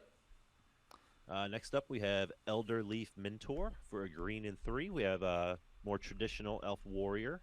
When Elderleaf Mentor enters the battlefield, create a 1/1 green Elf Warrior creature token, and he is a 3/2. I wish this card was just 1 less mana. Yeah. There's a lot of potential here, but yeah, 4 mana is a bit on the steep side for what you get. Or if it created 2 tokens or something of that nature. Right. Up next, we have Glittering Frost for 2 generic and a green. It's a snow enchantment. Enchant target land. Enchanted land is snow. Whenever enchanted land is tapped for mana, its controller adds an additional 1 mana of any color. What are you thinking? I think that it's not groundbreaking. I think that we have abilities pretty similar to this. I like that it turns it to snow, I guess, and that it is an enchantment if your deck cares about that. I'm right there with you. Yep. Next, we have, again, a more traditional spider. Not Vold Recluse for a green and 2. Creature spider with reach, and it's a 4/2. I have no words. Yep, no words. I'm also just going to go out and say it. I have no words for this next card. Yep. Grizzled Outrider for 4 generic and a green. It is a non-French vanilla 5/5 Elf Warrior. If you just glanced at the art, I just assumed the creature type would be bear. Yeah, and The elf sort of blends into the trees in the background, but either way, I think we've said too much. Yeah. Next, we have Guardian Gladewalker for a green and 1. Creature Shapeshifter. I'm already a fan. Changeling. When Guardian Gladewalker enters the battlefield, put a +1/+1 counter on target creature, and it is a 1/1. Yeah, it's the only redeeming quality is that it is a changeling. Yeah. And still, even then, I don't know that it's good enough to really see any sort of play. This is another card. Watch out for Pauper Singleton. I think a green or a green-red aggro deck could make use of this. I think so too. I like where your head's at. Up next, I have Horizon Seeker for 2 generic and a green. It's a human warrior that's a 3/2 with Boast. You can pay a generic and a green, search your library for a basic land card, reveal it, put it into your hand, then shuffle your library. This card exists. This card has been printed Yes. this year. Yep. It's fine. It's another Boast mechanic. It doesn't put the land into play. Even if it put it into play tapped, that would be something, but is what it is. Yeah. Next, we have Icehide Troll. Icehide Troll for a green and 2. It's a Troll Warrior. It's a 2/3. And for 2 snow mana, Icehide Troll gets +2/+0 and gains indestructible until the end of turn. And tap it. It wasn't until after this card was spoiled I understood that you could declare it. You could use this mechanic or this ability before damage resolves, if I'm saying that correct. So the tapping it as part of the cost does not stop damage from going through, essentially. Right. So it's also worth noting that you can attack with it and then just pay for its ability over and over again and just pump it tons because it's already tapped. Yep. I think that's sort of what you were getting at. Pretty much, yeah. I don't know if I had read it wrong the first time or just didn't understand that, but it's a little bit stronger than I thought it was at first. I don't think it's super great now, but it's a little more playable. Yeah. Well, this card's a little bit playable. I think this next one is intriguing. It reminds me of a bad version of a card we already have. It's a 1/2 elf rogue for green. Just spare a sentinel. You can tap it and tap another untapped creature you control to add 1 mana of any color. It seems like a fixed Birchlore Rangers.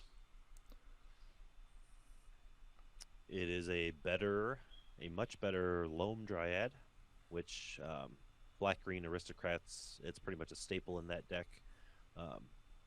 It's essentially the same, both same casting cost, 1 green. They both have a 1/2 body, but the elf has reach. Okay. Outside of that, I could totally see this card taking Loam Dryad's place as a 3 or 4 of. They're great for mana fixing, and yeah, yada yada yada. I think it's great for that particular shell. Yeah. I don't think it's a great card, but next we have King Harold's Revenge for a green and 2. King Harold looks pretty pissed off. We get a sorcery. Until the end of turn, target creature gets +1/+1 for each creature you control and gains trample. It must be blocked this turn if able. I wish this card made every creature block that creature. Like a lure effect. Yeah. Like creatures that can block this card must do so. Must do so. I'd be a fan. Or if it might be a little too strong if you only made it a green and 1, but I don't know. 3 green just.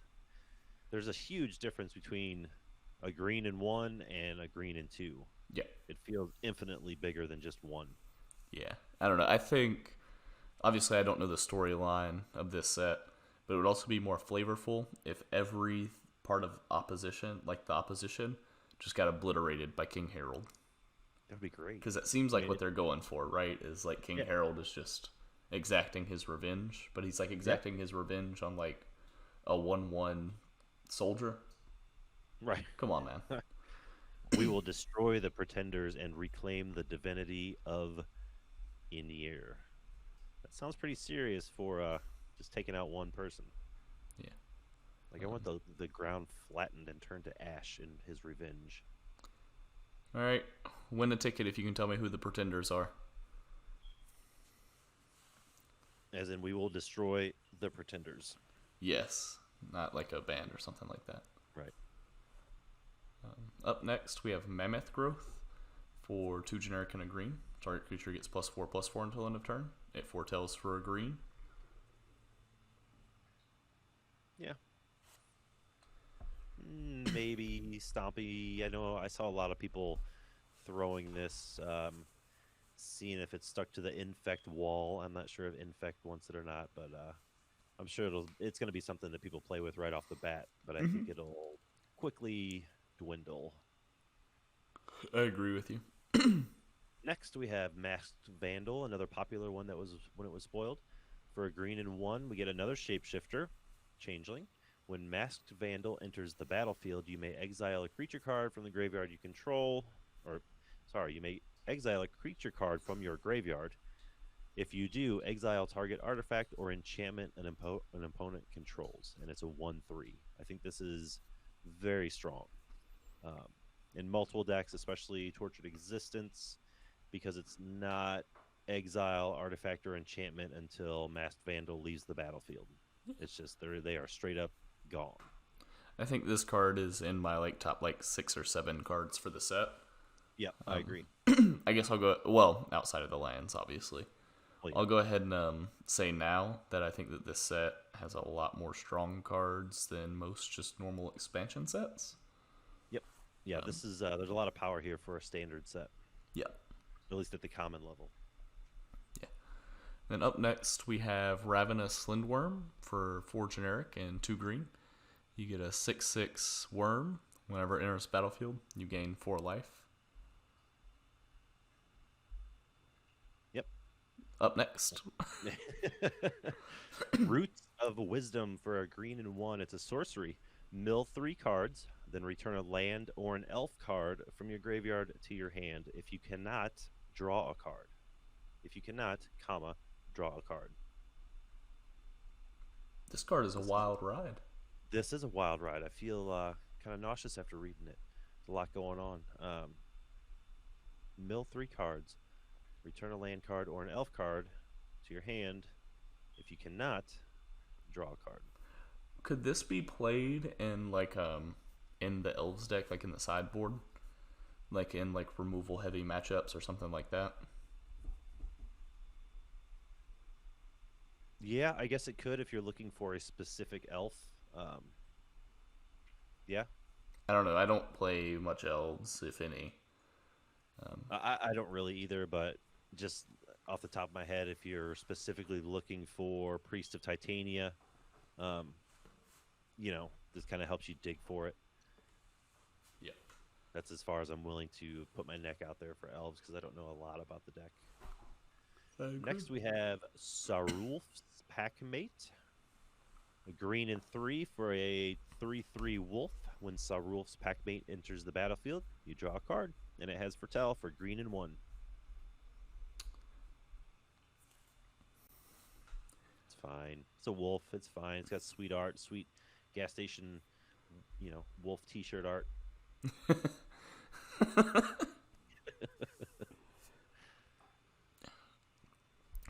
Yeah, this card's just fine. Up next we have Sculptor of Winter for a generic and a green. You get an elf or snow elf rogue. It's a 2/2. You can tap it and untap target snow land. I like this one. Yep, this is very good. I don't know what else to say. There's going to be some Snowland shenanigans. Green gets to play in the fun now. Before it was pretty much just blue and red. But yeah, it's the Arbor Elf for Snowlands, right? Yep. And this plus Arbor Elf is going to be doing a lot of work untapping the new dual Snowlands. Right. Because, you could play one of the dual Snowlands that have the basic land types.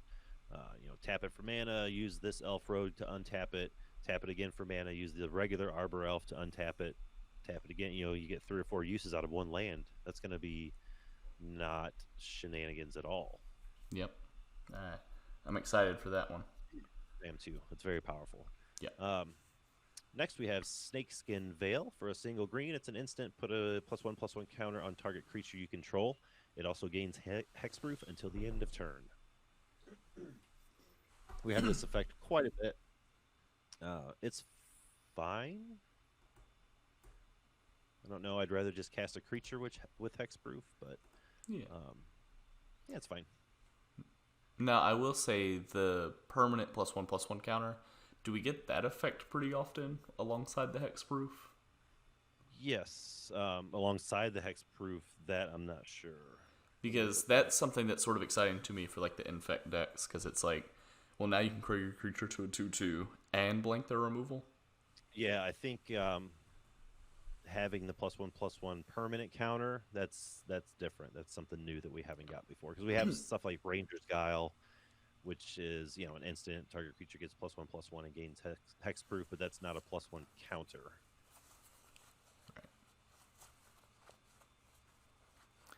Up next, we have a sorcery for 3 generic and a green. Struggle for Skimfar. It's, like I said, a sorcery. You put a +1/+1 counter on target creature you control. Then that creature fights up to 1 target creature you don't control. Then it foretells for a green. Yep. Pretty straightforward removal spell. Mm-hmm. Savage Swipe, this is not, but it does get another permanent +1/+1 counter. You can foretell it for a later date, put it on layaway if you think you'll need it later. I think it's fine. Mm-hmm. That sort of does it for green, I think. Yep, that wraps up the green. We get into a handful of artifacts from Kaldheim at the common level. The first is actually a vehicle that a lot of people are excited for, myself included. It is Funeral Longboat for 2 colorless mana, 2 generic mana. Artifact vehicle. It has Vigilance. It's a 3/3, and it crews for exactly 1. So a lot of people are already talking about this with, is it Dusk Legion Zealot? Which one is that? Or no, Night Market Lookout. The one single black that when it taps it drains. Yep. I think that this card's great. It can see play in mono black. It could be a good creature for mono red. And it has Vigilance, which is very nice. Yeah. All in all, I think this card's going to be fantastic. Yeah, I do too. Up next, we get Gold Vein Pick for 2 generic. You get an equipment, and equipped creature gets +1/+1. Whenever it deals combat damage to a creature, create a treasure token. It equips for 1. Yeah, this is fine. Yeah, I don't think it's super great. I could see you playing it in like Call Blade sort of deck. Yeah. Next up, we have our last vehicle printed at common in Kaldheim. It is Raider's Carve for 3. It's an artifact vehicle. When Raider's Carve attacks, look at the top card of your library. If it's a land card, you may put it onto the battlefield tapped. It is a 4/4 that crews for 3. What do you think? I think that this card is more powerful than it appears to me, but it doesn't appear to be that powerful to me. Yeah, I feel like by the time you can cast it and have creatures out to tap it and still protect yourself, you're probably okay on lands. It's nice that it's a 4/4, but I think for the hoops you have to jump through, I'd rather see it be like a 5/5 or even a 4/6, something of that nature. Yeah. After that, we get Raven's Wings for 2 generic. It's another equipment. Equipped creature gets +1/+0, has flying, and is a bird in addition to its other types. You can equip it for 2 generic mana. The only thing that I thought of whenever I saw this card is my changeling is already a bird. Right. Can't be a double bird, I guess. Right. Yep. I don't have much on this one. Me neither.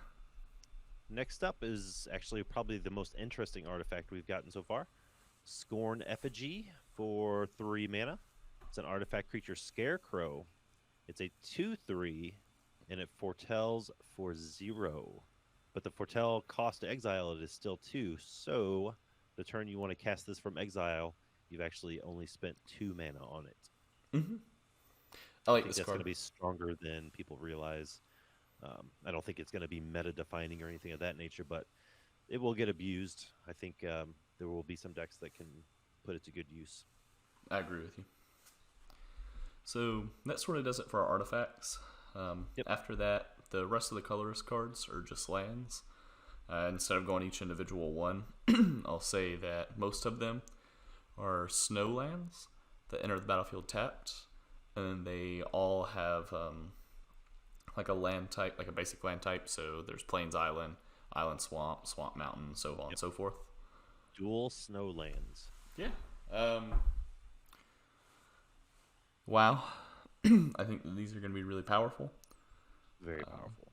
You're going to be able to splash colors and decks and do things that you didn't think you would be able to do before. I think these are, I've seen a lot of people comparing them to, and even in some instances saying they're not as good as the Thriving Lands, which, there may be times that they're not, but I think the possibilities that these lands enable in deck building and archetype creation is pretty huge. Holding on to both basic land types, like you said, forest, plains, island, mountain, that's what really sets these apart. I think that's more important than being snowlands, in my opinion. Yeah, so, like, Snowland gets you, like, minor benefits, but you're going to be able to do things like cast Into the North to get a dual land. Your Arbor Elf is going to be able to untap a land that can produce not green. There's so many... Sorry? No, you're going to be able to cast things like Corrupt that cares about the amount of swamps you control while still holding up counter spells. Yep. That's unreal. That's exactly the sort of thing that a lot of mono-colored decks really want, is to be able to maintain that land count and have some sort of interactive or reactive spell just on deck, waiting on deck. I will say that to me, these pass, again, the most important design space to me of cards that are going to have a real impact on a format and be very good, but are not always strictly the best option. Yep. There will be decks that you just want Thriving Lands, or just Bounce Lands, or just the Gain 1 Life Lands. Yep. But the situations where these are good, they're going to be so powerful. Right. Yeah, you're right. I think that's the great way to say it. They didn't hit the scene, and then all of a sudden Pauper is running amok with these crazy decks, and they've broken the format. Now we gotta beg WotC to ban lands out of our format or something. Nothing crazy like that. But where they are good, they're gonna be damn good. Yep. And where they're not, where you don't need them, you're not gonna suffer for not playing them. I agree with you. And then the only other land was Shimmer Drift Veil. It enters battlefield tapped. Whenever it enters battlefield, choose a color. Add 1 mana of the chosen color. It's a snow land. This card's very underwhelming based on the things that we were just talking about. Yeah, based on the 10 lands before it. I guess if you care about snow permanent quantity. If you're playing 5-color snow. Yeah, 5-color snow. Yeah, because the thing is, you can still only have 4 of each of the snow duels in your land, in your deck. You can't run 20 woodland chasms or anything like that. Yeah. They function just the same as the tap lands, the gain lands, the guild gates, all that stuff. Okay. Now, that is the last unique common card for Kaldheim. Mm-hmm. We already sort of gave our thoughts that we thought that this set was slightly more powerful than just your typical standard set. Yep. I thought that there was tons of really good design in here. I'm excited for it. Yeah, I think it's going to be. I think it's going to have a positive impact on the format right away. I don't think there's any sleepers in here. Everything seems, there's interesting mechanics and interesting lines of play, but I don't think anything is hidden. There's nothing broken in here. Even some of the text on the cards, while confusing at first, is pretty straightforward.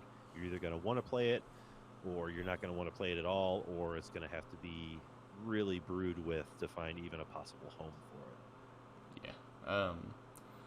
Yeah. Yep, I agree with everything you said. We are at a pretty high runtime. We sort of knew that this was going to happen, so we opted to skip the Q&A for this week. Yep. So that's just going to go ahead and do it for this episode of Common Knowledge. If you guys want to get in touch with us, you can find me on Twitter at JessGuyDad. Brad, where can they find you? At Pauper_B on Twitter, or BradDrakV on MTGO. Or you guys can shoot us an email at commonknowledgemtg@gmail.com. If you have any questions on the Pauper format, MTGO, or anything else, again, you can leave a comment down below, hit us up on Twitter, MTGO, or email us. Thanks again to our sponsor, PureMTGO.com, as well as the Constructive Criticism Network for letting us be a part of it. And last, but certainly not least, thank you for listening. Take very good care of each other. And never stop brewing.